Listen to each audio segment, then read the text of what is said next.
இன்னைக்கு பார்க்க வேண்டியது சமயபாலன பர்வமும் கீச்சக வத பர்வமும். மொத்தம் 4 பருவம் இருக்கு அப்படிங்கிறது தெரிவிச்சேன். முதல் பருவம் பார்த்து முடிச்சுட்டோம். அதுக்கப்புறம் இன்னைக்கு நாம 2ஆம் பருவம் ஒரே அத்தியாயம் தான் இருக்கு, அதனால சுருக்கமாக பார்த்து விடலாம். அதுக்கப்புறம் நீண்ட பருவா கீச்சக வத பருவா. நேற்றுக்கு நாம பார்க்கும்போது அஜ்ஞாதவாசத்துக்காக பாண்டவர்கள் புறப்படுகிறார்கள். தௌமியர்ங்கிற ரிஷி ராஜாவினிடத்துல வேலை பார்க்கணும்னால் எவ்வளவு ஜாகிரதையா இருந்துக்கணும். கரணம் தப்பினா ஆபத்து, அதனால நன்னா இருந்துக்கோ, அப்பதான் நீ நீடித்து அரசனிடத்துல வேலை பார்க்க முடியும் என்ன அதற்குண்டான எல்லாத்தையும் சொன்னார். தர்மபுத்திரன் கேட்டுக்கொண்டார். என் தாய் குந்தி தேவியையும் பரமாத்மாவான விதுரனையும் தவிர இவ்வளவு நல்ல அர்த்தங்களை, எனக்கு நன்மை செய்யவல்ல அர்த்தங்களை யார் சொல்ல போறா? நீர் சொன்ன வரைக்கும் அடி எனக்கு திருப்தி. விழுந்து நமஸ்கரித்தான். தான் ஆராதித்து கொண்டு வந்த அக்னியை அந்த சுவாமியினிடத்துல கொடுத்து, தேவரீர் பாஞ்சால தேசத்துக்கு எழுந்துருளலாம். அவர் பாஞ்சால தேசத்துக்கு போயிட்டார். மற்ற பேர் பெண்களை எல்லாரும் திரும்ப அவாவா தேசத்துக்கு அனுப்பிச்சு விட்டார். இந்திரசேனன் முதலான வீரர்களை எல்லாம் அவர்கள் தேரிலும் குதிரையிலும் ஏற்றி துவாரகா பட்டணத்துக்கு போக சொல்லிட்டார். அனைவரும் தர்மபுத்திரர் இடத்துல விடை பெற்றுனுட்டா. இனிமே இவாளோட ஒத்தரும் கிடையாது. இவர்கள் 6 பேர், 5 பேர் பாண்டவர்கள் கூட ஒரு திரௌபதி, 6 பேருமா கிளம்பினார்கள். விராட்ட மன்னனுடைய அரண்மனை வாசல் நகரத்துக்கு வெளியில வந்தார்கள். அப்பதான் 2 காரியம் பண்ணான்னு பார்த்தோம். ஒன்று, தங்கள் ஆயுதங்கள் அத்தனையும் மறைச்சு வைக்கிறதுக்காக சமீ விருட்சத்திலே ஏறி நகுலன் மொத்தத்தையும் உள்ளுக்குள்ள வச்சு பூட்டிவிட்டு அதுக்கு ஜாகிரதைக்காக ஒரு பெண்ணின் சவத்தை எடுத்து தொங்க விட்டார்கள். இது என்னுடைய 180 வயசு தாய் அப்படின்னு அந்த பக்கத்தில் இருந்த ஊர்க்காராள்கிட்ட சொல்லிட்டு புறப்பு போயிட்டான் என்று பார்த்தோம். அடுத்தது விஷ்ணு துர்கை, கண்ணனுக்கு கூடவே பிறந்த துர்காதேவி.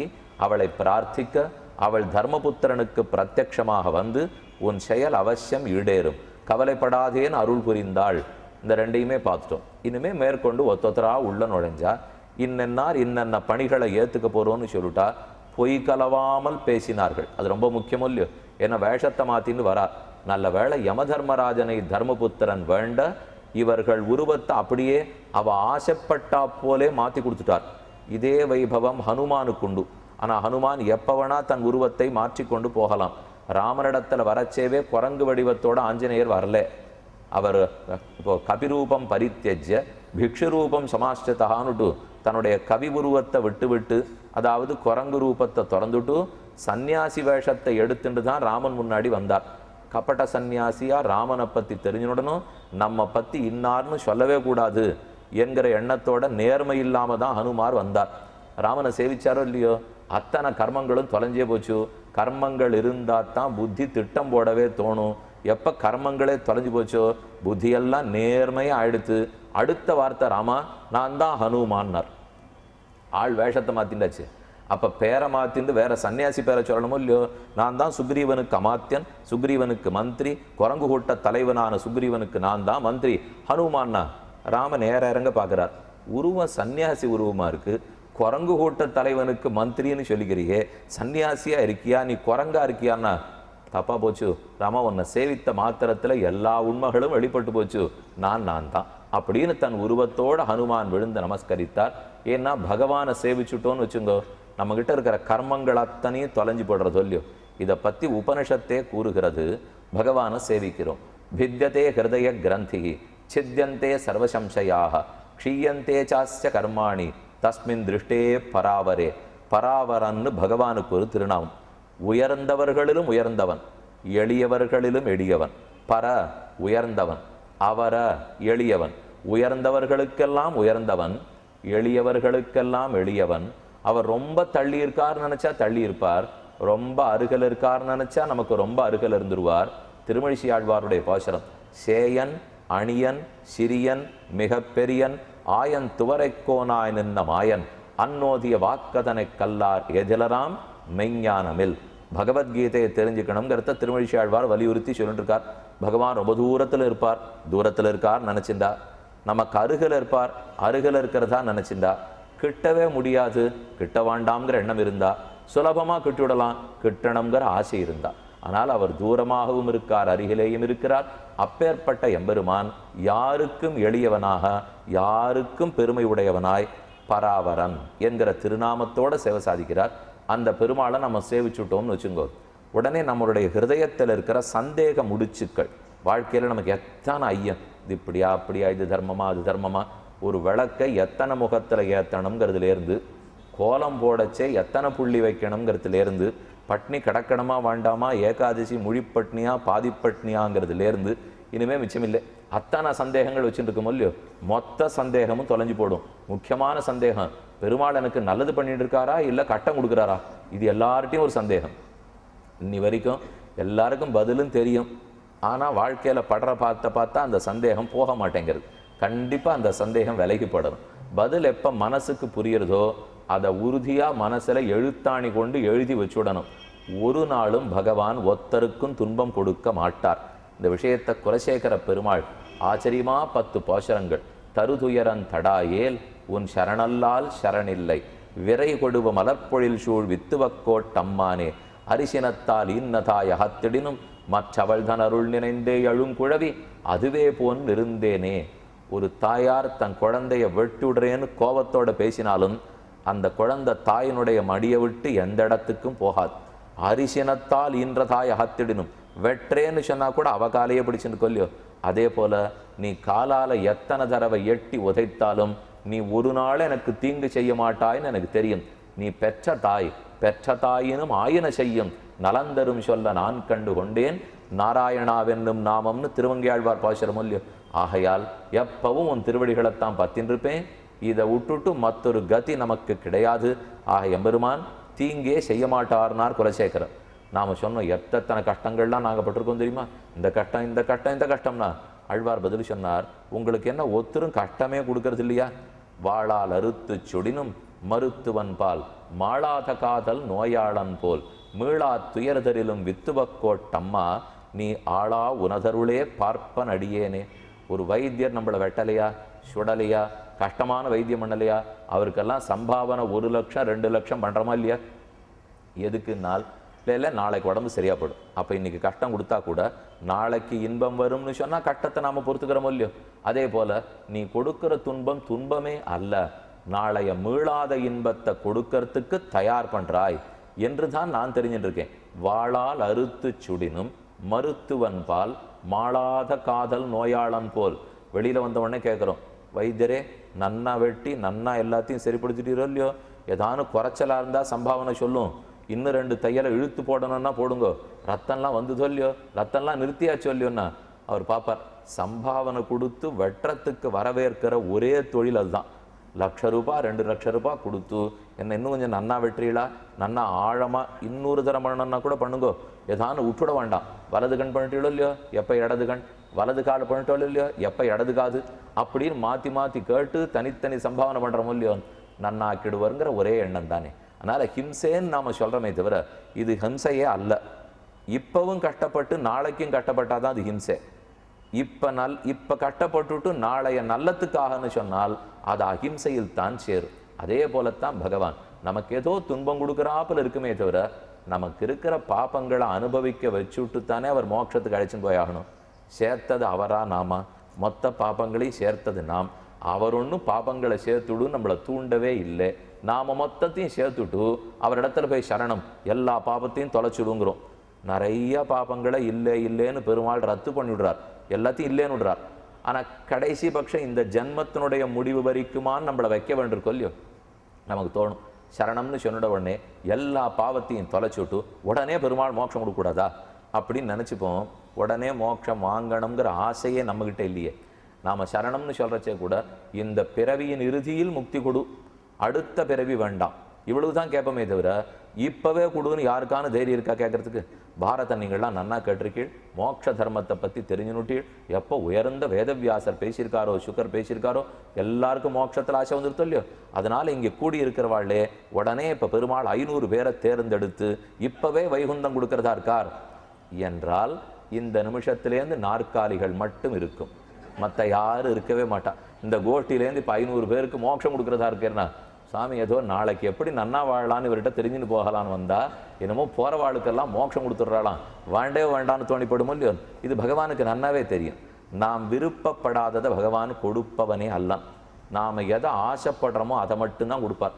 குழந்தைகளுக்கு பொம்மை சாமான் வாங்கி கொடுக்குறோமே, அது விருப்பப்பட்டதை வாங்கி கொடுக்கணும். அது 10 ரூபாய்க்கு பொம்மை வண்டி கேட்கும், 4 சக்கர வண்டி. எங்கிட்ட பணம் இருக்குங்கிறதுக்காக 10 லட்சம் ரூபா போட்டு நான் அதுக்கு ஒரு வண்டியை வாங்கி கொடுத்து, வசந்த சாவி 10 லட்ச ரூபா வண்டி சாவியை குழந்தைகிட்ட கொடுத்து பாருங்க. அது 3 வயசு குழந்தை. அது வண்டியை உருட்டின்னு போகிறதுக்காக சகட வண்டி இருக்கான்னு கேட்டிருக்கு. இவர்கிட்ட பணம் இருக்குங்கிறதுக்காக 10 லட்ச ரூபா போட்டு வண்டியை வாங்கிட்டு போய், இந்தா சாவி. யாரும் 3 வயசு குழந்தைக்கு 10 லட்ச ரூபாய்க்கு வாங்கி கொடுத்ததில்லை. எப்பேற்பட்ட வண்டி படபடான்னு படகு மாதிரி நிற்கிறது பார். இத்தனையும் நான் சொன்னால் அது சாவியை கையில் வாங்கி பார்க்கும், வேண்டத்தகாத ஒரு வஸ்துவாட்டம் திருப்பி திருப்பி பார்க்கும், அப்படியே தூர போட்டுட்டு ஓன்னு ஒரு சத்தம் வைக்கும், நான் கேட்ட வண்டி எங்கேன்னு.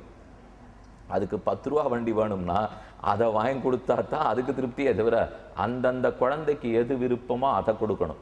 நமக்கு இப்போ மோட்சத்துக்கு போகிற ஆசையா கொடுத்துட போகிறார், இப்போ இல்லை ஜென்மத்தின் முடிவில் ஆசையா கொடுக்க போகிறார், இந்த ஜென்மமும் இல்லை இன்னும் 4 ஜென்மம் எடுக்கணும்னு ஆசையா கொடுக்க போகிறார். நம்முடைய ருச்சிக்கு தகுந்தா போலே தான் கொடுப்பார்.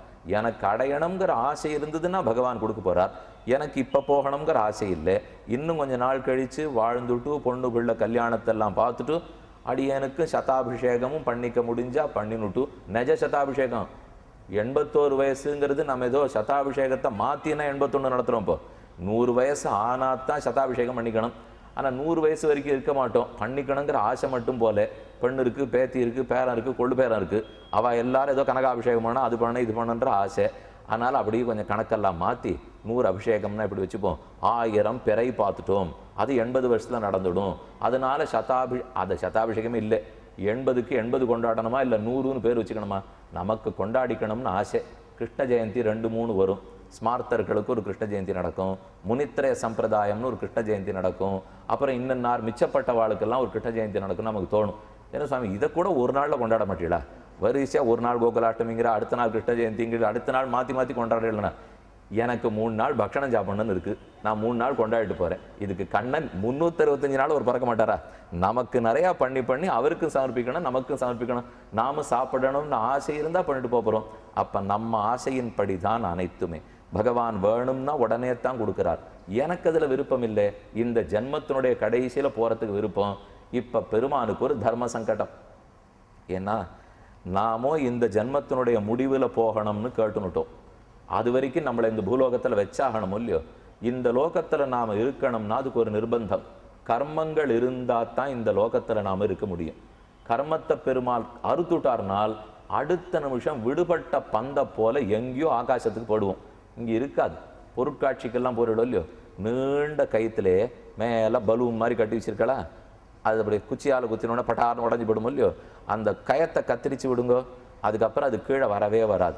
ஏன்னா அதில் காற்று அடைக்கப்பட்டிருக்கு, அது மேல் நோக்கி தான் போகுமே தவிர கீழே வராது. அதை போல இந்த பூமண்டலத்தோட நம்ம சேர்த்து கட்டி வச்சிருக்கிறது கர்மங்கள் என்னும் கயிறு.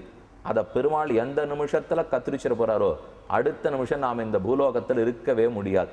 இப்போ பெருமாளுக்கு என்ன தர்ம சங்கடம்? அவருக்கு ஆசை மொத்த பாபத்தையும் தொலைச்சுடணும்னுட்டு தொலைச்சிருவார். ஆனால் அடுத்த நிமிஷம் நான் மோட்சத்துக்கு போயாகணும், இவனானா ஜென்மத்தினுடைய முடிவில் தான் மோட்சத்துக்கு போகணுங்கிறார். வேற வழியே இல்லாமல் சில கர்மங்களை பகவான் மிச்சம் வைக்கிறார். அந்த கர்மங்கள் மிச்சம் இருந்தால் தான் நான் அந்த பூலோகத்தில் இருக்க முடியும். அந்த கர்மங்கள் இருந்தால் நான் சம்பாதிச்ச கர்மம் தானே, நான் கேட்கலேங்கிறதுக்காகத்தான் அவர் வச்சிருக்கார். இப்பவே தொலைச்சு மோட்சம் கொடுன்னு சொல்லியிருந்தா தாராளமாக கொடுத்துருப்பார். அந்த கர்மத்துக்கு தகுந்தா போலே சில சுகத்தையும் துக்கத்தையும் நான் அனுபவிச்சு தான் ஆக வேண்டியிருக்கு. இல்லைன்னா பெருமானுக்கு ஒரு ஆசையும் இல்லை, அப்பவே கர்மங்களை முடித்து அப்பவே மோட்சம் கொடுத்துருப்பார். ஆனால் நான் அதை விருப்பப்படலை, அதனால சில கர்மங்களை மிச்சம் வைக்க வேண்டியிருக்கு. அந்த கர்மங்களால் துக்கப்படுறேனே தவிர இது இறைவன் கொடுத்த துக்கம் அல்ல. பகவான் எனக்கு துக்கமே கொடுக்கல. அவர் எது கொடுக்க போறார்? அவர் தான் அப்பவே அழைச்சின்னு போறேன்னாரு. எனக்கு விருப்பம் இல்லாதபடியால நான் இருந்துருக்கேன். எதுக்கு இதெல்லாம் சொன்னேன்னா, இப்போ நம்ம மனசுல எவ்வளவு பெரிய சந்தேகம் இருக்கு. அவர் தான் எனக்கு துன்பம் கொடுக்குறார், அவர் தான் இந்த லோகத்துல வச்சு என்னை கட்டப்படுத்துறாருன்னா இல்லை. நாம இருக்கிறதுக்கு விருப்பப்பட்டிருக்கோம், இருக்கோம், கஷ்டப்படுறோம். சரி, இருக்க வச்சிரும் இல்லையோ? அப்ப நன்னா வச்சிருக்கலாம் இல்லையோ? நான் மிச்சம் இருக்கிற நாள் சுகமா வாழ்ந்துட்டு அப்புறம் சட்டுன்னு 81க்கு சதாபிஷேகம் பண்ணி மோட்சத்துக்கு வருவேணும் இல்லையோ? அதை விட்டுட்டு என்னத்துக்கு நீர் கட்டம் கொடுக்குறீர்னா அந்த விஷயத்துல பெருமாள் ரொம்ப சாமர்த்தியக்காரர். இத்தனை துன்பம் பூலோகத்தில் இருக்கிறச்சேவே இவன் மோட்சத்துக்கு வரமாட்டேங்கிறான். மிச்சம் இருக்கிற நாள் இவனை இன்பமாகவும் மட்டும் இந்த லோகத்துல வச்சோம், அப்புறம் வைகுந்தம் பக்கமே வரமாட்டான். அதனால தான் கடைசி காலத்துல ஏதோ துன்பத்தை வச்சே தான் அவர் மோட்சம் கொடுக்குறார். என்ன இல்லை, இன்பம் மட்டும் நம்ம வாழ்க்கையில் இருந்தது, மோட்சத்துக்கு போகிறதுக்கு எனக்கு விருப்பமே வராது. இதனால தான் குந்தி தேவி கண்ணன் இடத்துல எனக்கு நிறைய துன்பத்தை கொடுன்னு பிரார்த்தித்தா. கண்ணன் கேட்குறார், என் அத்தையாச்சே, நீ போய் இன்பத்தை கேட்டுக்க வேண்டாமா, சுகத்தை கேட்கக்கூடாதா? என்னத்துக்கு ஒரே துக்கமாக கேட்டுக்கிறேன்னா? சுகமாக கொடுத்துருந்தியானா உன்னை நான் மறந்தே படுவேன். மக்களுக்கு பகவான ஞாபகம் இருக்கணும்னா துன்பப்பட்டா தான் ஞாபகம் இருக்குமா, அவனை கூப்பிடணும்னாலே துன்பப்பட்டா தான். அதனால் என்னமோ அவர் நம்ம தலையில் போட்டு திணிச்சு விட்டார். தவறான ஐயம். இந்த ஐயமெல்லாம் அவரை சேவிக்கிற வரைக்கும் தான் இருக்கும்.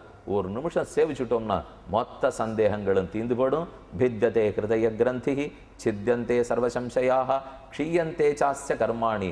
அவரை சேவித்தவுடன் அனைத்து கர்மங்களும் தொலைந்து போம். தஸ்மின் திருஷ்டே பராவரே. அப்ப பகவானை சேவித்தவுடன் கபட உருவத்தை எடுத்துக்கணும்னு ஹனுமார் நினைச்சது கூட நடக்காது படு சொல்லியோ. நல்ல வேளை இப்ப இவாளுக்கு குறுக்க கண்ணன் பெருமான் வந்து நிக்கலை. அந்த இடத்துல ராமன் வந்துட்டார், ஹனுமார் வேஷம் கலைஞ்சு போச்சு.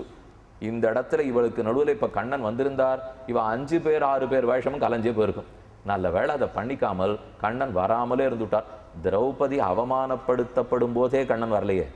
அந்த ராஜ்யசபைக்கே புடவையை கொடுத்தாரே தவிர கண்ணன் நேர வந்து உதவினார்னு சரித்திரம் இல்லை. மேலே பார்க்க போகிறோம். எதனால அந்த மாதிரி பகவான் பண்ணிவிட்டார்? கூட வந்து இருந்து ஆஸ்வாசப்படுத்தி ஏதான் நல்லது பண்ணக்கூடாதா என்ன நமக்கு தோணிட்டு இருக்கும். காரணம் உள்ளது. ஆக பகவான் அவர் குறுக்க வராமல் இருக்கவே இவா வேஷம் கலையலே. வேஷத்தோட ஒத்தொத்தரா நாட்டுக்குள்ள போனார்கள். அரசனிடத்தில் அனுமதி பெற்று வாழ ஆரம்பிச்சுட்டா. அப்படிங்கிற வரைக்கும் பார்த்துட்டோமா. இனி அடுத்த பருவா உபபருவா சமயபாலன பருவா. ஜீமூத்தன் ஒரு பெரிய மல்ல யுத்த வீரன். அவனோட பீமசேனன் சண்டையிட்டு அவனை முடித்து விடுகிறான். இங்கேதான் தொடங்கித்து. மற்றபடிக்கு எல்லாம் சௌக்கியமாக தான் வாழ்ந்துருந்தா. 4 மாதம் வரைக்கும் ஒருத்தருக்கும் ஒரு வம்பும் தெரியல. இவ ஆறுங்கிறது தெரியல. அவள் பாட்டுக்கு மறைஞ்சு வாழ்ந்துருந்தா. எப்பவானு ஏதானு ஒரு சந்தர்ப்பம் தலை தூக்கும். அதும்போது நம்ம ரொம்ப ஜாகிரதையாக இருந்து அந்த இடத்த தாண்டி ஆகணும். அதுக்காகத்தான் ஒரு திருஷ்டாந்தத்துக்காக இந்த சரித்திரம் சொல்றார்.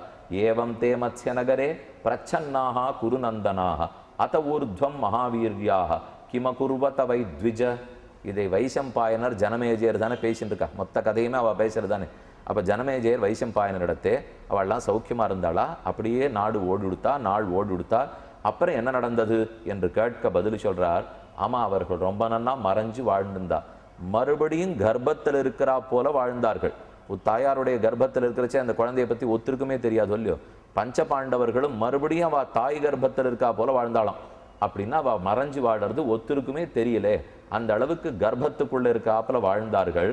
ஆனால் அதமாசே சதுர்த்தேது பிரம்மணா சு மகோத்சவா ஆசீத் சமுர்தோ மத்ஸ்யேஷு புருஷாணாம் சுசம்மதः தத்ரமல்லாஹ சமாபேதுர் திக்பியோ ராஜன் சஹஸ்ரஷः சமாஜே பிரம்மணோ ராஜன் யதா பசுபதேரிவர். அந்த ஊர்ல பெரிய ஆண்டு விழா கொண்டாட ஆரம்பிச்சா. விராட்ட நகரத்துல தான் மறைஞ்சு வாழ்ந்துருக்கா. மத்ஸ்ய தேசத்துக்கு அதிபதி அந்த ராஜா.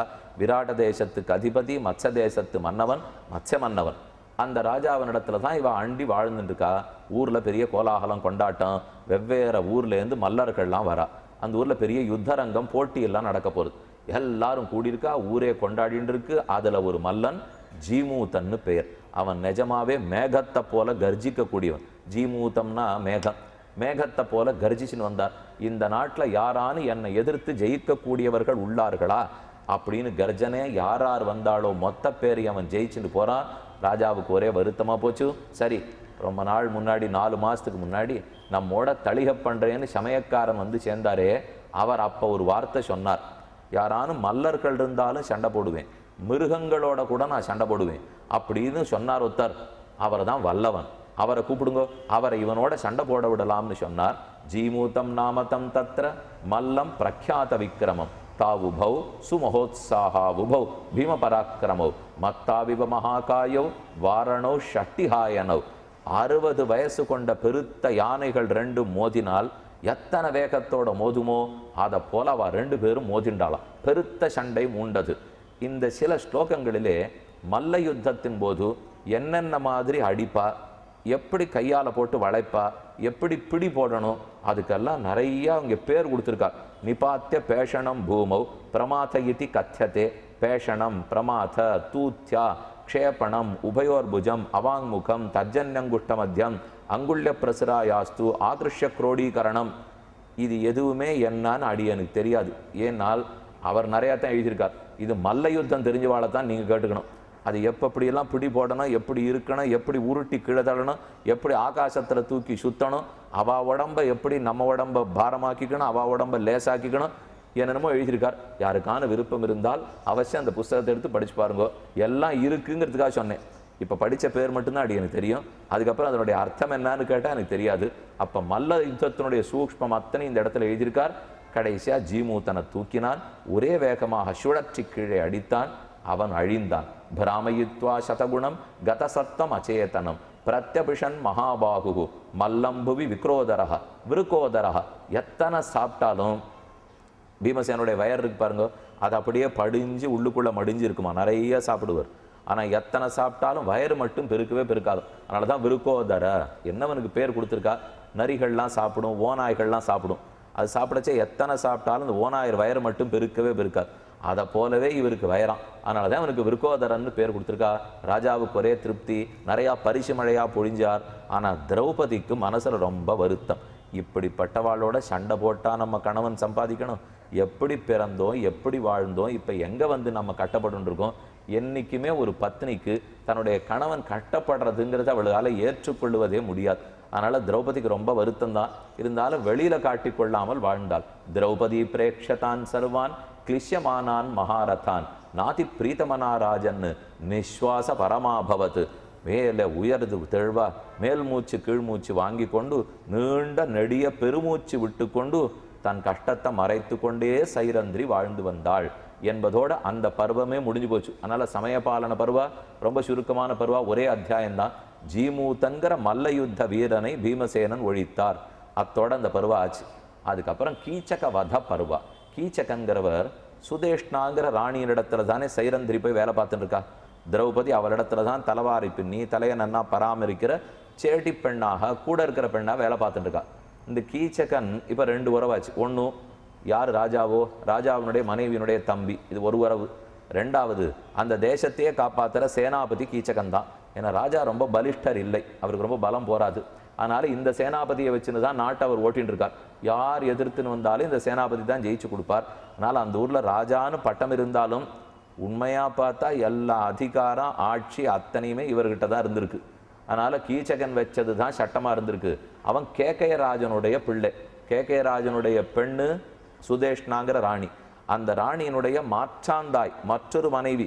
இவருடைய தகப்பனாருக்கு ஒரு மனைவிக்கு பிறந்த பெண்ணு தான் சுதேஷ்ணா, மற்றொரு மனைவிக்கு பிறந்த பிள்ளை தான் கீச்சகன்.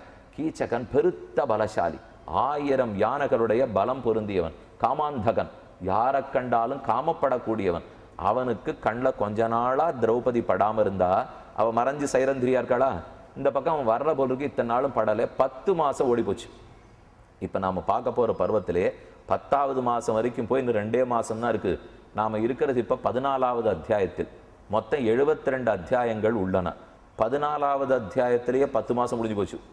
அப்படின்னா உடனே உங்களுக்கு கணக்கு பண்ணா சார் மிச்சம் இருக்கிற 2 மாதத்துக்கு 72 வரைக்கும் போகணுங்கிறீர்னா, ஆமாம் மிச்சம்தான் நிறையா கதை இருக்குது போல் இருக்குது. அதனால் நம்ம பார்த்துருக்கிற பாகம் இப்போ குறைச்சல் தேவையில்லை. ஒரு 10-11 அத்தியாயங்கள் கீச்சக வதத்தில் சொல்லியிருக்கார்.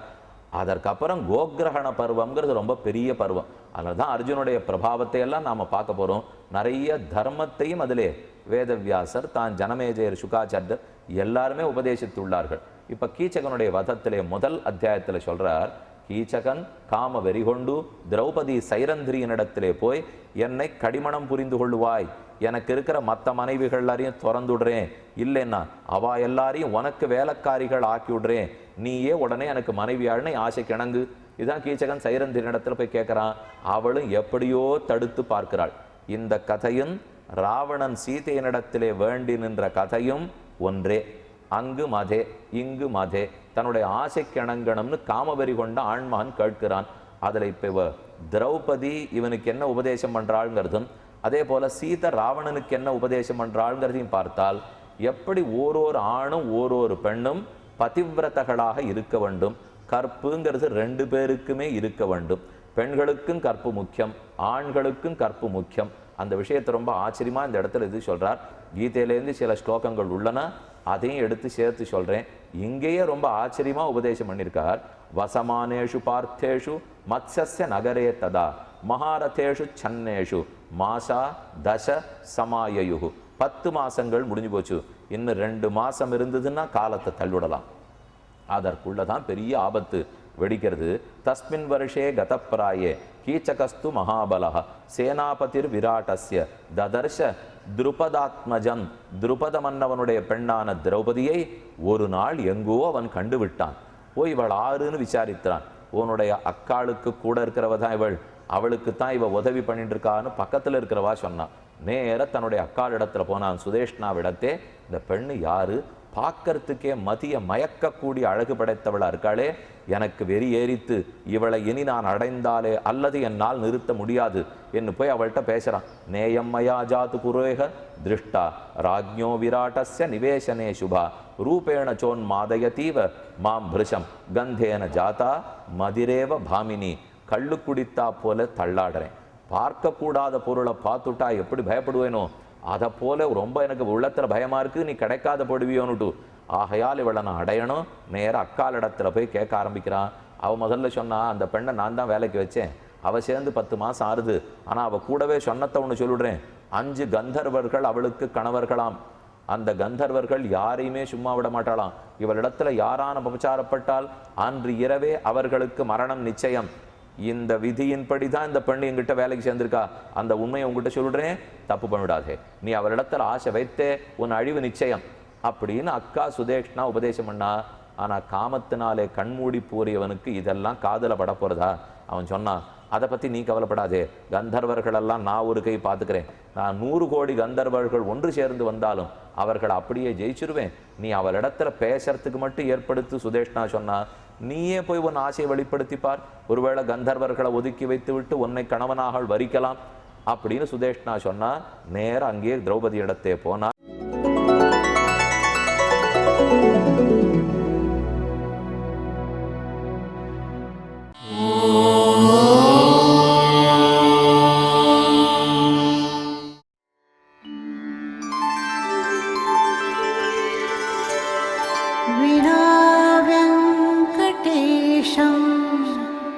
ननाथो ननाथः सदा वेङ्कटेशं स्मरामि स्मरामि. हरे वेङ्कटेश प्रसीद प्रसीद. प्रियं वेङ्कटेश प्रयच्छ प्रयच्छ.